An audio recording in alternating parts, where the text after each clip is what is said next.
ஏன் என்னோட லைவ்ல எப்போதும் இந்த மார்பகத்தை பத்தி, செஸ்ட்ட பத்தியே பேசுறீங்க? ஒரு சில ஆண்கள். அப்படி பேசாதீங்க. உங்க வீட்டு சகோதரியா என்ன நெனைங்க. ஏன் அத பத்தியே பேசுறீங்க. உங்க வீட்ல உள்ள பெண்களுக்கு அம்மா, மனைவி, பெண் குழந்தைகள், அக்கா, தங்கச்சி எல்லாருக்கும் நீங்க நல்ல ஆண்களா தான் இருப்பீங்க. நல்ல சகோதரா, பாதுகாப்பான பையனா தான் இருப்பீங்க. ஆனா லைவ்ல ஏதோ ஒரு பொண்ணு பேசுவும், வாய புடுங்கவும் வர்றீங்க. ம். ஏன் உங்க கண்ணுக்கு அது மட்டும் தெரியுது? என் மனச பாருங்க. உங்க வீட்டு சகோதரர், தோழியா, ஒரு நண்பரா என்ன பாருங்க. உங்கள்ல ஒருத்தியா, என்னுள்ள ஒருவரா தான் நான் பார்க்குறேன். பாருங்க.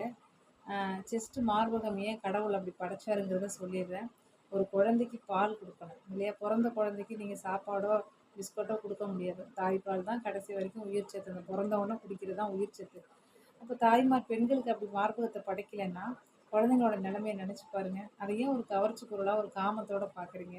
உங்க சகோதரியா பாருங்க. அந்த மாரி லைவ்ல போடுறவங்கள்ட்ட தாராளமா நீங்க தப்பா பேசலாம். என் லைவ்ல அப்படி